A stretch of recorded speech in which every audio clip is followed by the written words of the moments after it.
যিনি কোথাও নির্জনে একাকী, কোনো রুমে, কোনো কক্ষে, কোনো বাসায়, কোনো জায়গায় একাকী আছেন, কেউ নাই, তিনি আছেন আর আশপাশে কেউ নাই, বদ্ধঘর, এই নির্জনে আল্লাহর কথা তার স্মরণ হয়েছে, আল্লাহর কথা স্মরণ হয়েছে, আল্লাহর কথা স্মরণ হয়ে তার চোখ দিয়ে পানি এসেছে। আল্লাহর কথা স্মরণ হয়ে কি হয়েছে ভাই? তার চোখ দিয়া পানি আসছে। এই ব্যক্তি আল্লাহর আরশের নিচে ছায়া পাবে। প্রিয় ভাইয়েরা, নির্জনে নির্জনে আল্লাহর ভয়ে চোখ দিয়ে পানি জীবনে আমাদের কতবার আসছে, এটা আমাদের চিন্তা করার বিষয়, এটা আমাদের ভাববার বিষয় যে নির্জনে তো প্রতিদিনই কোনো না কোনো সময় আমি নির্জন হই, কোনো রুমে, কোনো কক্ষে।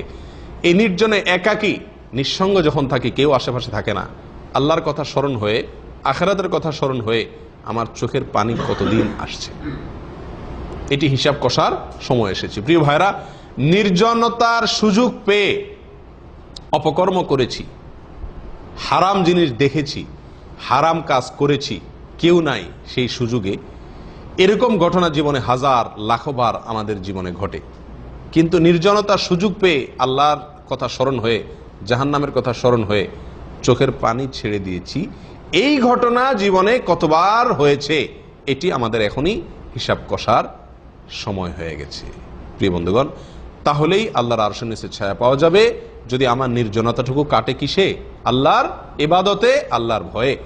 সাহাবী হুযায়ফা ইবনুল ইয়ামান রাদিয়াল্লাহু তাআলার কাছে একজন সাহাবী এসে বলছেন যে, ভাই হুযায়ফা, তোমার কাছে নবী সাল্লাল্লাহু আলাইহি সাল্লাম মুনাফিকদের তালিকা দিয়ে গেছেন, কে কে মুনাফিক তোমার কাছে লেখা আছে, তুমি জানো আর কেউ জানে না, একটু দেখো দয়া করে তোমার তালিকায় আমার নাম আছে কিনা। আবার আমি তো নিজেকে মুমিন দাবি করি, আসলে আমি কি মুমিন নাকি আল্লাহ না করুক মুনাফিকদের খাতা আমার নাম আছে, তুমি একটু দেখো।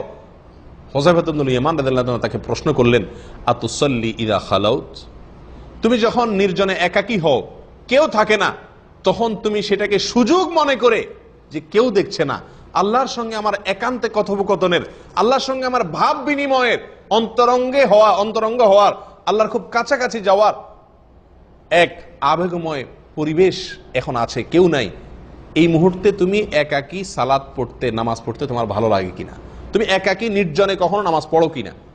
তখন তিনি বলছেন, হ্যাঁ, এটা আমি করি।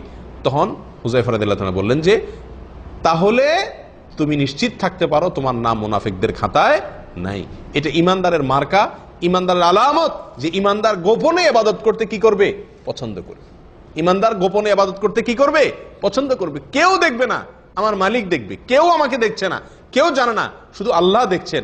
আমার এই ইবাদতটা নষ্ট হওয়ার সুযোগ নেই, রিয়া আসার সুযোগ নেই, হ্যাঁ, লৌকিকতার কোনো আশঙ্কা নাই, আল্লাহ দেখছেন শুধুমাত্র। আল্লাহর সঙ্গে আমার